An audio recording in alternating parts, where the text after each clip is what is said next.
reconocemos que las mujeres vivimos una desigualdad, esta marca de género que decimos, ¿verdad? Una desigualdad por el hecho de ser mujeres. Esta desigualdad se expresa de muchas formas y por eso decimos es necesario un primer paso de sensibilización.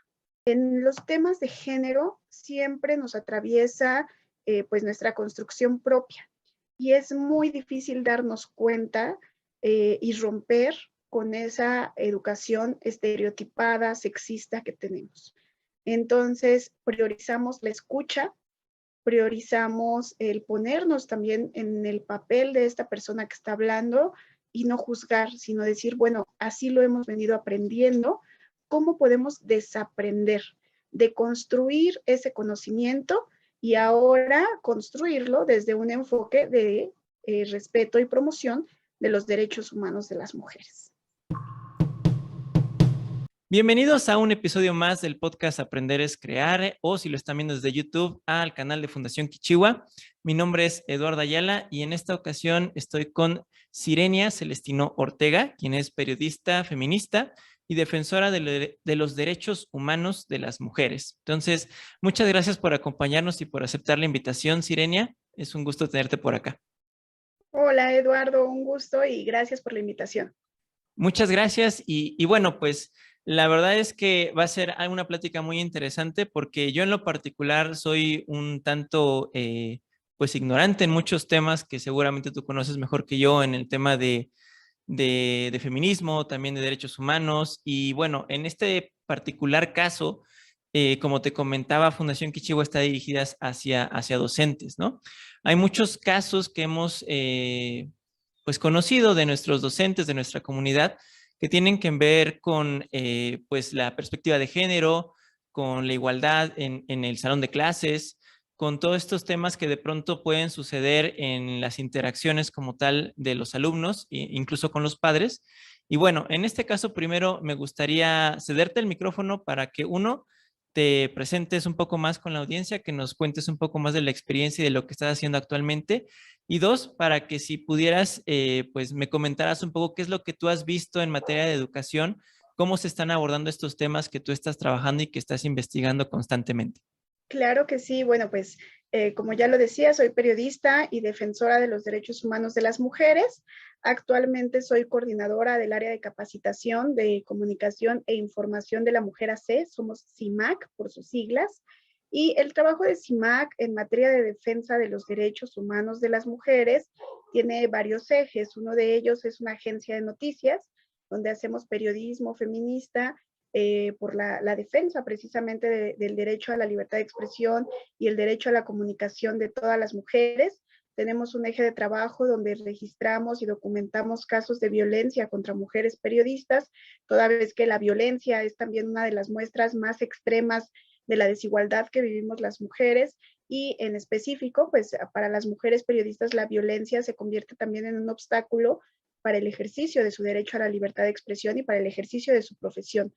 Y finalmente tenemos el eje de trabajo que coordino yo, que es capacitación. En este eje de trabajo de capacitación está incluido el Centro de Documentación Adelina Cendejas, que nos da toda la base teórica para la enseñanza de la perspectiva de género y de los derechos humanos de las mujeres, y el Observatorio de Medios, que a través del cual analizamos los contenidos noticiosos para saber cuál es el lugar que ocupamos las mujeres en la agenda mediática.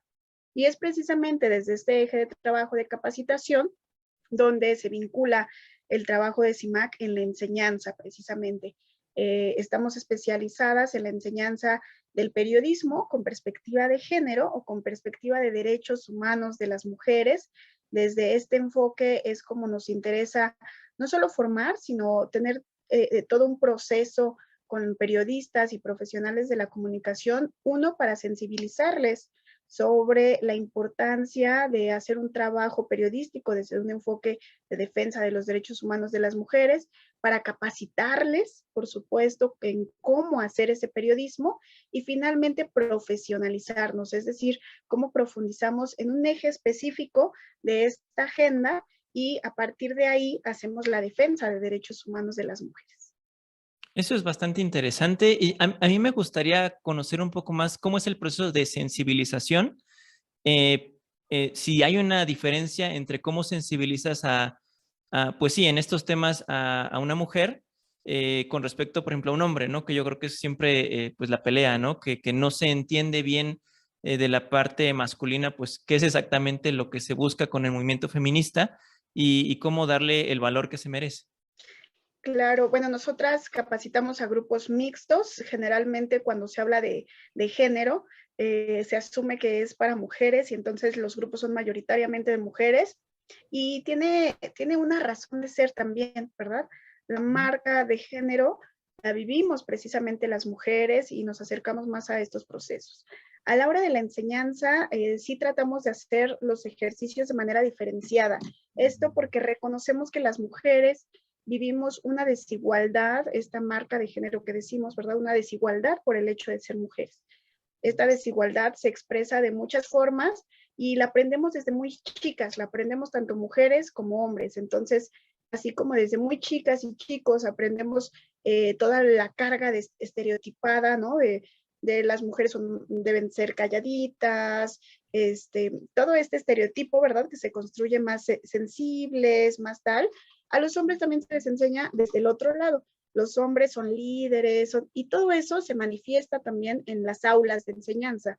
Entonces, generalmente cuando en la enseñanza tenemos ejercicios, los hombres siempre toman la iniciativa o siempre están liderando o siempre, ¿verdad? O no tienen pena para hablar incluso.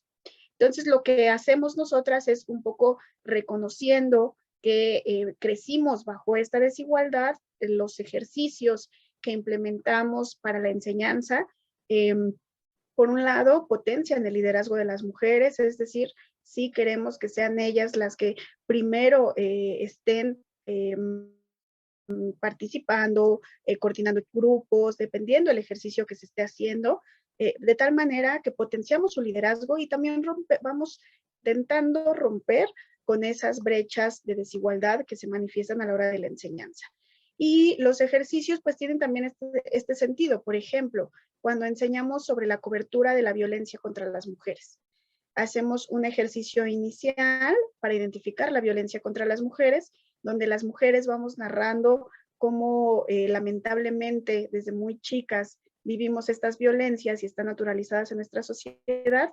Eso lo hacemos con las mujeres y por otro lado con los compañeros hombres vamos identificando qué hacen ellos frente a la violencia, cómo fueron aprendiendo desde muy jóvenes a ejercer esa violencia contra las mujeres. Y luego, pues entre las dos, entre unas y otros, cómo podemos ir rompiendo esa enseñanza de la violencia contra las mujeres. Entonces, creo que en cada momento de los procesos de capacitación sí hacemos esta parte diferenciada que ayude a sensibilizarnos sobre estas desigualdades que vivimos las mujeres y cómo podemos romperlas desde el ejercicio periodístico. Pero para romperlas desde el ejercicio periodístico, pues tenemos que hacerlas conscientes y por eso decimos es necesario un primer paso de sensibilización. No sé si respondo hasta acá con tu pregunta. Sí, y me dejas más, la verdad. Una de las cosas que creo que puede serles de mucha utilidad a los docentes es pues que compartas un poco más sobre este tipo de experiencias que ustedes realizan, porque al final del día lo que ustedes hacen es formar, ¿no? Y muchas veces, como ahorita lo has comentado, llegamos a estos espacios sin saber exactamente, por ejemplo, reconocer qué es violencia, ¿no? O de dónde surge nuestra percepción de violencia. ¿Cómo es, sí, si nos pudieras explicar un poquito más cómo es ese proceso para ayudarle pues al que se está, al participante, cómo ayudarle a reconocer eso y bueno, pensándolo así en un salón de clases, ¿no? ¿Qué estrategias pueden usar los formadores de estos estudiantes, ya sea pues en diversos niveles, ¿no? Tanto en educación básica como en educación profesional. Eh, ¿Qué tipo de ejercicios te gustaría recomendar para que ellos pudieran enseñar de una mejor manera a sensibilizar y a que pues las chicas o las niñas puedan generar mejores comportamientos de liderazgo, que los hombres también se vuelvan mejores líderes y que también pues haya esta pues realmente esa igualdad, ¿no? Que todos buscamos. Claro. Bueno, nosotras, como te decía al inicio de esta conversación, estamos especializadas en la enseñanza del periodismo. Entonces, Ujú. es importante esto porque primero identificar por qué es importante el periodismo.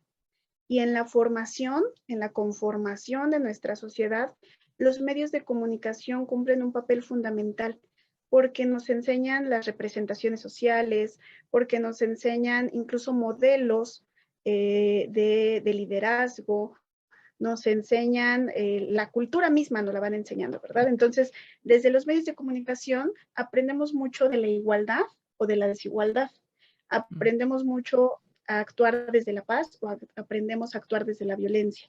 Entonces, identificando este poder tan importante que tienen los medios de comunicación para modelar los conocimientos, es que decimos, bueno, es necesario que así como tenemos un bombardeo constante de noticias falsas, de noticias sobre violencia, de noticias que reproducen la desigualdad, es necesario tomar el periodismo también para, pues ahora reproducir contenidos por la igualdad, por la paz, por la libertad, por el respeto hacia las mujeres.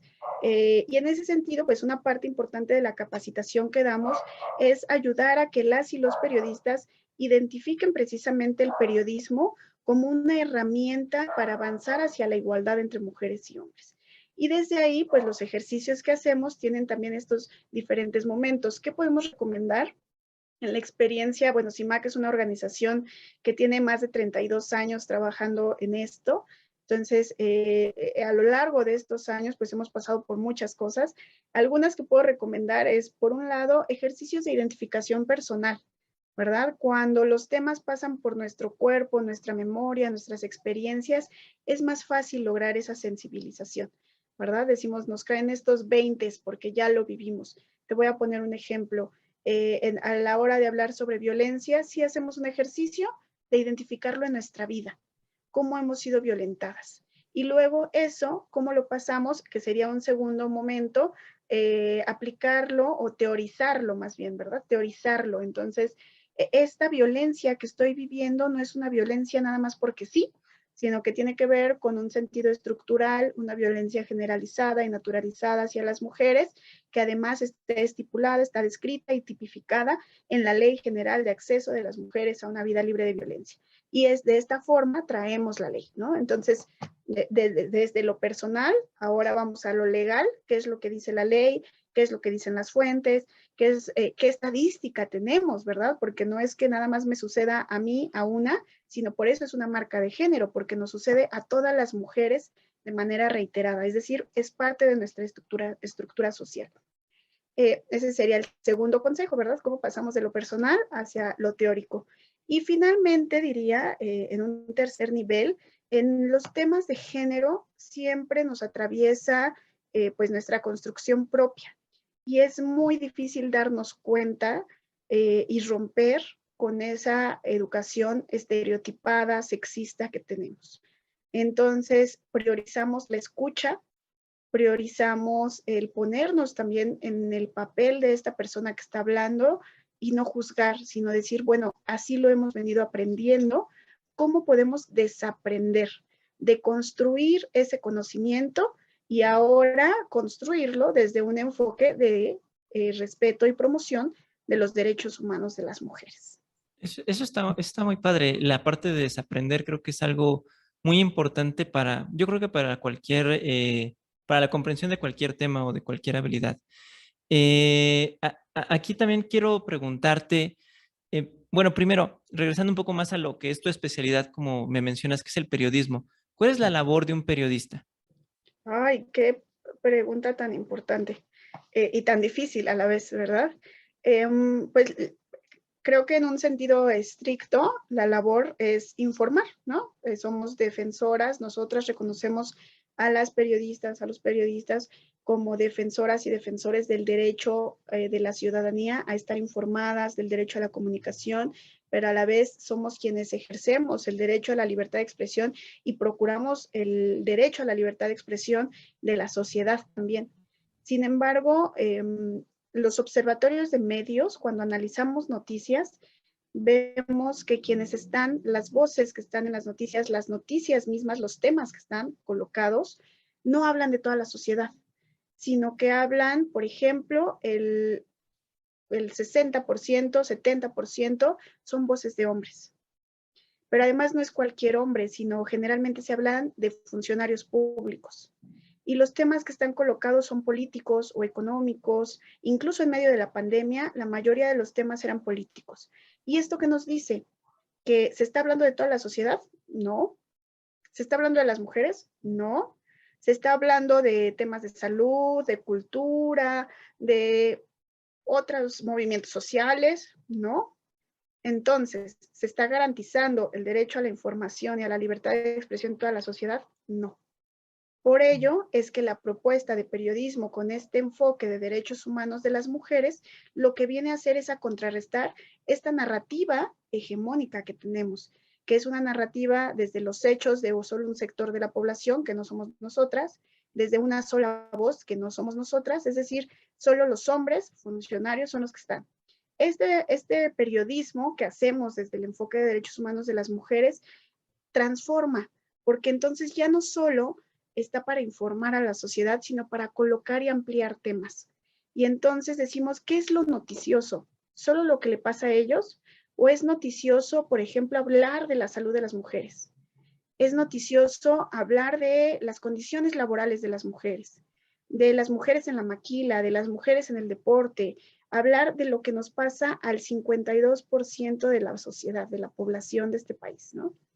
Entonces, cuando tú me dices, ¿cuál es la labor de las periodistas? Bueno, desde el periodismo feminista, la labor es garantizar que los hechos que suceden con las mujeres y que las voces de las mujeres estén colocados en la agenda mediática como un tema digno de ser noticioso.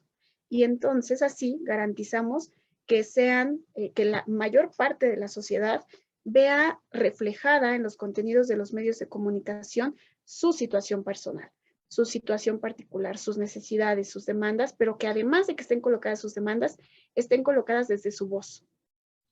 Te pongo un ejemplo. Recientemente fue el 15 aniversario de la ILE, de la interrupción legal del embarazo, en la Ciudad de México. Y ese no fue una noticia nacional. No es que fuera la gran noticia, sino solo ciertos medios lo colocaron. ¿Y por qué será así? ¿Por qué aprendimos que eso no es importante?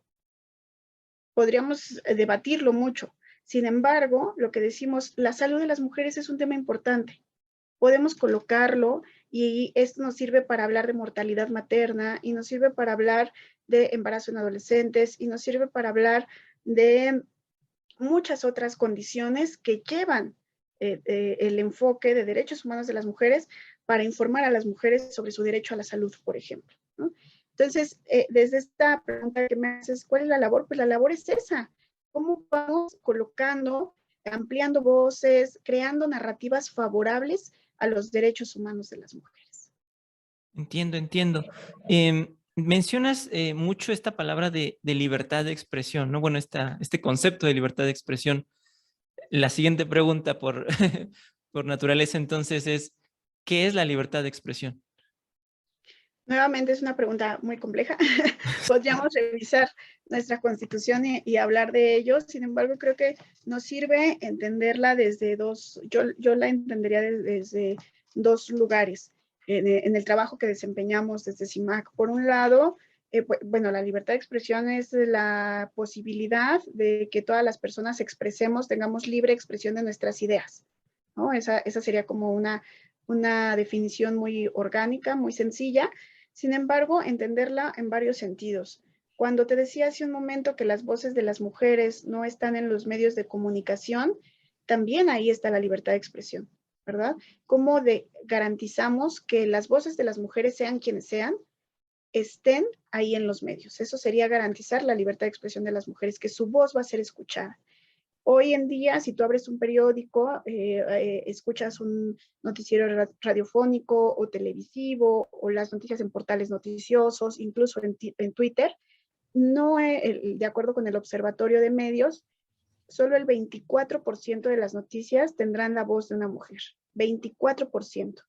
Es muy poquito. Quiere decir que no se garantiza. A quienes somos el 52% de la población, estamos en el 24% de los contenidos noticiosos. Nuestra voz no está ahí, no está garantizado nuestro derecho a la libertad de expresión.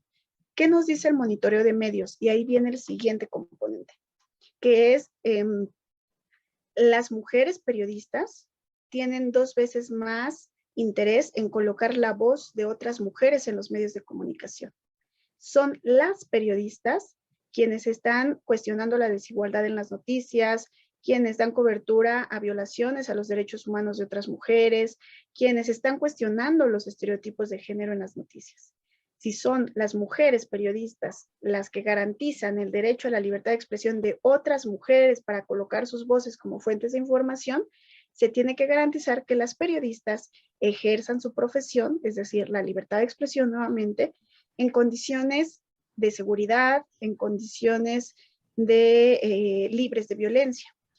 Otros datos que tenemos sobre este tema es, por ejemplo, que las mujeres periodistas viven diferentes desigualdades también, así como en muchos espacios, no sé, en la política, en espacios de deportes, observamos las desigualdades, en los medios de comunicación también sucede. Entonces, las periodistas enfrentan brecha salarial de género, enfrentan jornadas laborales que no concilian su vida personal con su vida profesional, enfrentan acoso y hostigamiento sexual al interior de las redacciones y además de eso enfrentan violencia por parte de las fuentes de información y por otros entes que van obstaculizando el ejercicio de su profesión. Es decir, obstaculizan el ejercicio de la libertad de expresión. Entonces, cuando me haces esta pregunta de la libertad de expresión, yo diría, pues estamos en un momento en el que podemos ser conscientes de todos los obstáculos y brechas que enfrentamos las mujeres para ejercerlo. Por eso, y ahí regreso al tema educativo, es que nos interesa mucho potenciar el liderazgo de las mujeres en los medios de comunicación. Porque si las capacitamos, si tenemos procesos primero de sensibilización para que ellas se den cuenta y hagan consciente esta desigualdad de género que viven, y después las capacitamos para que puedan ejercer un periodismo más profesional, que puedan hacer investigaciones periodísticas y también que puedan hacer coberturas periodísticas en situaciones más seguras, ¿verdad? Que gocen de protección. Todo eso irá potenciando el liderazgo de las mujeres al interior de los medios de comunicación y decíamos que son ellas quienes colocan las voces de otras mujeres, ¿verdad? Entonces, si garantizamos que ellas vayan avanzando y tengan jefaturas de información, por ejemplo, podremos ir cambiando esta narrativa mediática que nos excluye a una narrativa que empiece a garantizar que lo que nos sucede a estas mujeres esté colocada en la agenda informativa. Hay varios puntos que me gustaría tocar. Bueno, antes quiero a la audiencia, pues de pronto estamos saltando entre el tema educativo y el tema periodístico. Lo hago precisamente porque creo que también este ejercicio de preguntar y platicar con distintas personalidades lo hemos hecho varias veces. Es precisamente para que ustedes observen también las perspectivas de otras personas y cómo es que pues pueden generar otro tipo de habilidades ustedes en sus trabajos y también cómo enseñarlas en sus salones. No estamos hablando de liderazgo, estamos hablando de libertad de expresión, estamos hablando de periodismo, que pues también es algo que se enseña en la escuela. Yo creo que este tipo de conversaciones son interesantes para ver también cómo es que se viven las profesiones actualmente y en el mundo real, ¿no? Ya no estamos hablando únicamente del periodismo como una actividad pues tan generalizada, ¿no? Ahorita estamos hablando del concepto de periodismo feminista o periodismo sí se dice así, ¿verdad? ¿Sí? Periodismo feminista, etcétera. Entonces, yo creo que vale la pena para que ustedes también lo chequen, ¿no? Y bueno, retomando la parte, como decíamos, educativa, bueno, en la parte de educación yo creo que hay varias cosas que me gustaría pues preguntarte y también pues conversar al respecto, ¿no? Ahorita estás mencionando muchos temas sobre el número de, por ejemplo, periodistas que hay o el número de voces que hay, ¿no? En porcentajes.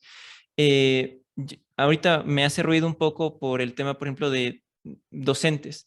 No tengo yo la cifra, pero supongo yo que pues, puede haber más mujeres en el área educativa que hombres. No estoy seguro de que sea así en la parte pues, directiva, ¿no? O en algunos puestos superiores, si realmente las mujeres están arriba o, o los hombres están pues, en mayor número colocados, ¿no? Pero lo que sí no me gustaría, pues, y creo que tampoco va por ahí el comentario que me hacías, es que un número indique también la calidad, ¿no? De la toma de decisiones que se están tomando. Yo creo que mucho va el cuestionamiento a cuántos hombres hay como líderes en el periodismo, porque pues su liderazgo no está incluyendo a todas las voces, ¿no? Yo creo que si hubiera un liderazgo pues adecuado o a la altura de las situaciones, pues yo creo que habría más igualdad, ¿no? En el sentido, como tú dices, de otro tipo de noticias, más representando otro tipo de voces, ¿no? En la educación creo que pasa muchas veces lo mismo, ¿no? Creo que muchas veces tenemos a muchas maestras en ciertos puestos, pero precisamente falta eso, no hay liderazgo y tampoco no saben ellas, cómo levantar la voz para ejercer ese liderazgo, no se sienten quizá con la confianza, no se sienten ya sea personal o por cuestiones externas. También no hay seguridad, ¿no? Que yo creo que eso pasa también en el periodismo. ¿Cómo lo viven desde el periodismo ustedes? ¿Y cómo crees que se relacione, por ejemplo, con otros ámbitos profesionales, en este caso, pues en el educativo? Claro, pues tiene que ver con el número. Bueno, siempre decimos que para llegar a la igualdad es necesario acabar con dos cosas. Una es la brecha, que la brecha es absolutamente numérica. Y la otra es acabar con el sesgo. Esa Ok, parte es importante porque el sesgo es cualitativo. Cuando hablamos de medios de comunicación, pasa esto que ya tú bien señalabas. Las mujeres somos más o menos el 70% de las redacciones. Conforme sube la escala jerárquica, las mujeres vamos desapareciendo de tal manera que cuando llegamos hacia puestos de dirección, las mujeres prácticamente desaparecemos. Por ejemplo, recientemente hicimos un monitoreo de radio. En radio, actualmente las mujeres son el 30% de las locutoras. Es decir, las voces que tenemos en la radio son 70% de hombres.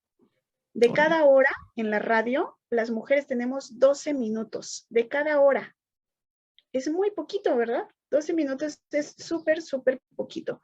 Pero además, los temas que nos toca también presentar y la forma en la que se nos presenta también tienen este estereotipo, ¿verdad? El Las rol, ¿no? mujeres, por más que digamos, claro, por más que digamos que las mujeres estamos en política y temas financieros y eso, la gran tendencia es que las mujeres seguimos presentando temas de espectáculos, temas de cultura, se pone mucha atención, por ejemplo, en cómo están vestidas las periodistas, aunque en radio pareciera que no importa el aspecto físico, ¿verdad? Porque lo que importa es la parte auditiva. Auditivo. Sin embargo, en la publicidad de los programas de radio se sigue importando la juventud, la belleza, bajo esta lógica estereotipada. Entonces, todo eso tiene que ver con la brecha, ¿verdad? Hay un número importante que representan los hombres frente a una minoría que tenemos de espacio las mujeres en los medios de comunicación. Nuevamente, como sube la escala jerárquica, las mujeres vamos desapareciendo y esto nos va restando poder sobre las decisiones de los contenidos. Esto mismo va pasando en muchos espacios, por ejemplo, en el deporte, ¿no? En el mundial pasado apenas estaba denunciando que las mujeres tienen menos salario, ¿no? La mejor jugadora del mundo gana 100 veces menos que el mejor jugador del mundo, aunque ella haya metido muchos más goles y haya ganado más copas, pasa esto. La publicidad igual es más para los hombres. Eso mismo pasa en todos los ámbitos. Las mujeres en el cine, las mujeres y el internet, las mujeres y el tema que quieras, está esa brecha. Y luego decíamos que también hay que atender un sesgo, porque en los medios de comunicación estamos, cuando aparecemos las mujeres, aparecemos cosificadas, aparecemos sexualizadas, aparecemos victimizadas, y todo eso va impactando en cómo las mujeres, pues eso, aprendemos a no estar. Es decir, si a mí me van a entrevistar y cuando me entrevistan voy a aparecer de esta manera, la próxima vez que me busquen para entrevistarme, yo voy a decir, híjole, ¿de verdad quiero estar? ¿Quiero estar ahí?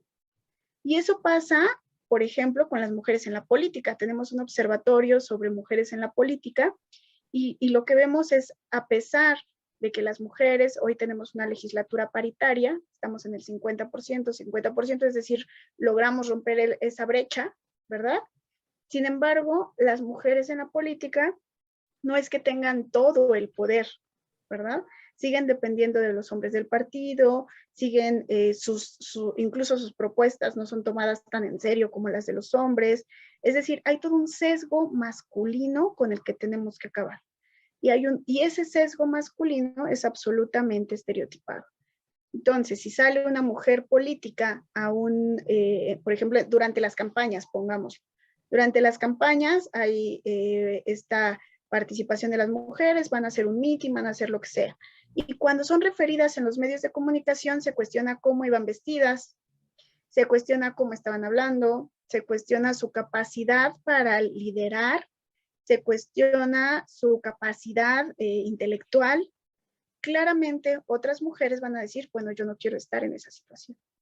Y eso pasa en muchos ámbitos. Yo no conozco el ámbito educativo tal cual, pero podría asegurar que eso se repite. Entonces, ¿qué es necesario? Potenciar nuevamente el liderazgo de las mujeres.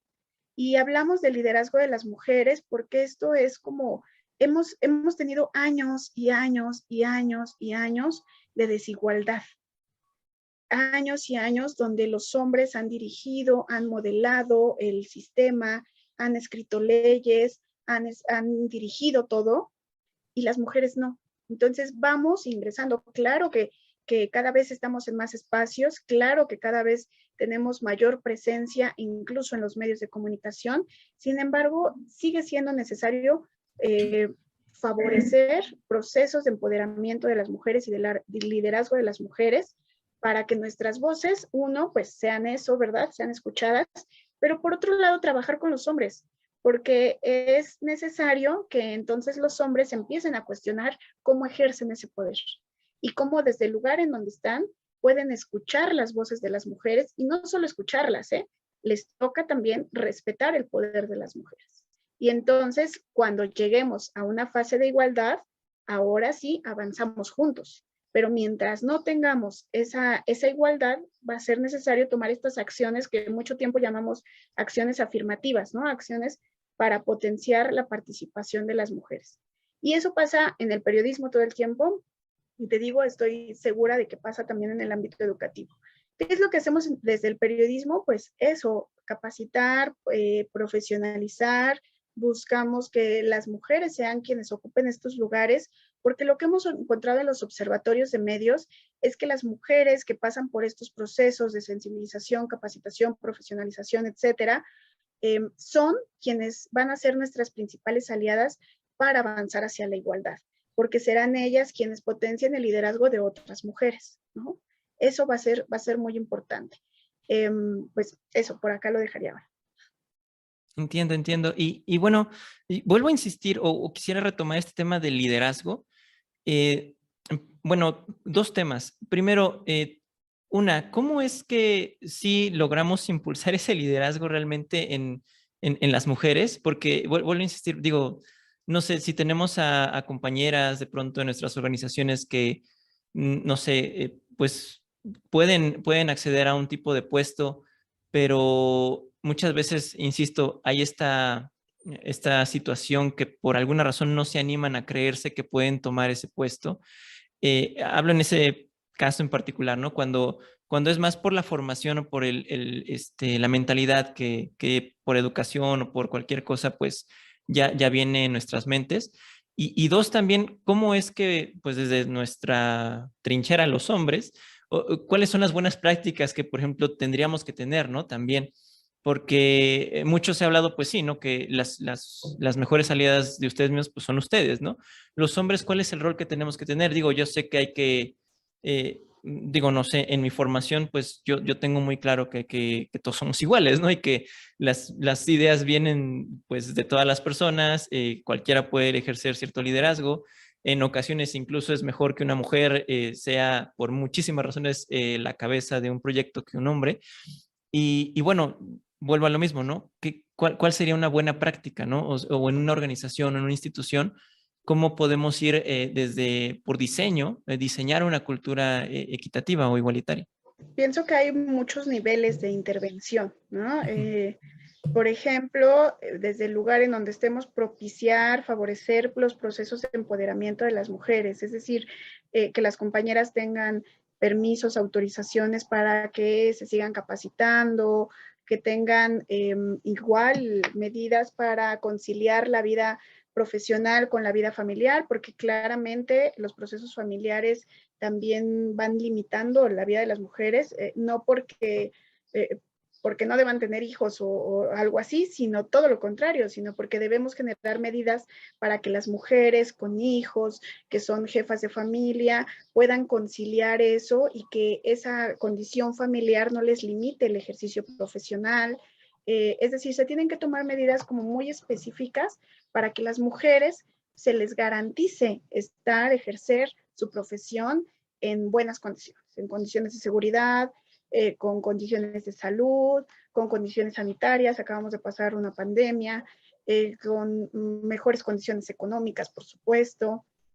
Todo eso que permita que las mujeres estén, ¿no? Por ejemplo, nosotras nos damos cuenta que en los procesos de capacitación, generalmente, pues los hombres llegan y pues llegan y ya, ¿no? Pero una mujer para llegar a un proceso de capacitación, lo que hace pues tiene que ver con quién va a dejar a los hijos, hacer de comer, quién va a recoger a los niños de la escuela, es decir, toda esta carga familiar que los hombres no tienen que lidiar con ella porque hay una mujer que lo resuelve, sea la esposa o sea la mamá o sea una trabajadora del hogar, pero siempre hay una mujer que lo puede resolver. En el caso de nosotras lo resolvemos. Entonces, medidas que permitan esto, ¿verdad? Que esta parte familiar no limite la participación de las mujeres incluso en la capacitación. Y así como en la capacitación, en el ejercicio de su profesión, en el ejercicio de todo. Eso por un lado. Por otro lado, pues que hay otras medidas muy concretas. Por ejemplo, hay responsabilidades que podemos tomar desde los grupos, ¿no? Como esto que te decía, la primera participación que sea de una mujer. Esto ayuda mucho para que las otras puedan ver que su voz va a ser respetada y escuchada y entonces se animen a participar. Eso es una medida que podemos hacer en grupos. Cuando se hacen ejercicios grupales, nuevamente que sea una mujer la que va a hacer la vocería de ese grupo, que son medidas muy sencillas, pero que nos van dejando marca en la forma, en cómo vemos el desarrollo de las mujeres en los grupos, ¿no? Eso a nivel grupal. Por otro lado, pues a nivel institucional, ¿no? Capacitaciones específicas para mujeres, capacitación, momentos específicos de diálogo, de conversación para mujeres. Eso ayuda muchísimo también para procesos de empoderamiento. Eso a nivel institucional. Y luego viene otra parte que tiene que ver con las responsabilidades gubernamentales. Y desde ahí tenemos todo un marco normativo importante, ¿no? Tenemos, por ejemplo, las recomendaciones de Belém do Pará, de la Convención Interamericana, las recomendaciones de CEDAW, por ejemplo, las recomendaciones de la Plataforma de Acción de Beijing, entre todo el marco normativo y legal que señala que los estados, el estado, los gobiernos, pues, deben garantizar el liderazgo de las mujeres, deben tomar medidas, deben dar presupuesto para la igualdad de género, deben tomar diferentes medidas. Por ejemplo, en el caso específico de los medios de comunicación, el capítulo J de la Plataforma de Acción de Beijing señala la responsabilidad del gobierno de los estados para potenciar la participación de las mujeres en las empresas mediáticas y erradicar cualquier contenido estereotipado sobre las mujeres. Entonces, esas son responsabilidades gubernamentales que se tienen que cumplir y que pues hasta ahora no se están haciendo nada. Tenemos objetivos de desarrollo que tampoco se están cumpliendo. Es decir, hay un marco legal que debería garantizar que los estados tomen acciones para favorecer el liderazgo de las mujeres. Entonces, ahí como sociedad civil, en nuestro caso, pues nos toca estar vigilando qué tanto se está cumpliendo con estas recomendaciones internacionales. Entonces ya dije algunas recomendaciones en grupo, algunas recomendaciones institucionales y luego todas estas, por eso decía en diferentes niveles, ¿no? Estas últimas en el nivel de la responsabilidad del gobierno por potenciar nuestra participación, por un lado. Por otro lado, tú me preguntabas qué hacer desde los hombres. Y yo digo que hay varias cosas que hacer. Por un lado, uno, escuchar, ¿no? Escuchar, es decir, ¿cómo yo me convenzo de que la voz de las mujeres es igual a la mía? ¿Verdad? Y entonces, cuando una mujer participa, a lo mejor no me gusta su participación, a lo mejor digo, le falta experiencia, a lo mejor lo que sea, pero estoy obligado a escuchar y a respetar esa voz de una mujer, más aún si es mi jefa. Parecieran cosas como simples, pero en el día a día suceden, ¿verdad? En el día a día sucede que hay una mujer que es jefa o que lleva el liderazgo de cierto grupo y a los hombres que están a su cargo generalmente no les gusta eso, porque estamos acostumbrados a la autoridad de un hombre y la autoridad de una mujer sigue siendo incómoda. Y entonces se desafía, se cuestiona, se burla, se todo. Entonces, desde los hombres, decir, es necesario escuchar y convencerse de que el liderazgo de las mujeres es importante y tenemos el derecho a la mitad de poder, a la mitad de la representación, a la mitad de todo. Eso por un lado. Por otro lado, cuestionarse, ¿por qué en este espacio donde estoy, por qué no hablan las mujeres? ¿Será que no les gusta hablar? ¿O será que no estamos generando las condiciones para su participación? ¿O será que cuando una mujer ha querido participar, pues hicimos cara, nos reímos, etcétera, ¿no? Es decir, todo eso va minando, va obstaculizando el liderazgo de las mujeres. Entonces, desde los hombres, cuestionarse por qué es así. Y finalmente, hay algo que desde el feminismo decimos romper el pacto. Rompan el pacto patriarcal. Y ese romper el pacto patriarcal es como entre ustedes también empiezan a rechazar actitudes machistas, actitudes misóginas. Por ejemplo, en los casos de violencia, ¿no? Si sabemos que tal compañero es un agresor, pues no puede estar en estos espacios. Necesitamos garantizar espacios seguros para las mujeres. Si yo sé que el compañero es un agresor, denunciarlo. Si yo sé que hay un grupo donde se están circulando fotografías de mujeres sin su consentimiento, denunciarlo, es un delito, ¿no? Es decir, romper el pacto que protege a los hombres de cometer actitudes machistas y misóginas contra las mujeres. Eso va a ser muy importante. Y finalmente diría, pues también el nunca más un lugar sin nosotras. Si nos invitan a un taller, podemos tanto ustedes como nosotras decir que el 50% sea para mujeres. Si hay 2 talleristas, una tiene que ser una mujer. Si vamos a un conversatorio y hay 6 ponentes, 3 tienen que ser mujeres. Si nos invitan a comentar un libro, una mujer y un hombre. Si va a haber edecanes, que las edecanes no son necesarias jamás, pero en dado caso de que sea necesario, pueden ser la mitad mujeres y la mitad hombres. ¿Sí me explico? Es decir, nunca más un espacio dominado por hombres, sino que podamos repartir la representación, pero también que podamos repartir el poder y el liderazgo en todos los espacios. Muchas gracias por las recomendaciones, Sirenia. Creo que hay muchas cosas que se pueden hacer y compartir. Para ir cerrando, me gustaría pues preguntarte dos cosas. La primera es, ¿qué te gustaría que pasara en los siguientes años, en los siguientes 5 años, en materia pues educativa, para apoyar este cambio cultural, ¿no? Y este cambio de perspectiva, pues que realmente garantice la igualdad entre los géneros y que le genere también mejores condiciones para las mujeres en particular? Y la última sería, pues si tienes alguna recomendación para que puedan, en dado caso de que yo espero que no, pero alguna mujer que nos esté escuchando o incluso también algún hombre que conozca algún caso pues, de violencia o de algún tema en donde se esté violentando a alguna mujer, pues ¿cuál sería el mejor proceso para acercarse o para que este proceso se solucione? Claro que sí. Pues mira, en materia educativa, en 5 años esperamos que, a ver, el Observatorio de Medios, el Monitoreo Global de Medios, se realiza cada 5 años precisamente. Desde 1995, que se estableció la Plataforma de Acción de Beijing, del capítulo J del que hablé hace unos momentos, se empezó a hacer cada 5 años para monitorear el avance. Entonces, en 1995 las mujeres representábamos el 17% de las noticias. La última vez que se hizo, en 2020, representamos el 24%, es decir, avanzamos solo 7 puntos porcentuales en más de 25 años, ¿no? Es decir, es muy poco. Las mujeres, que somos el 52% de la población, tenemos esta subrepresentación. Por tanto, dentro de 5 años se volverá a hacer el monitoreo, nos toca realizarlo en 2025 y veremos nuevamente cómo avanzamos. Si tenemos este avance tan lento, decimos tardaremos 67 años en lograr la igualdad.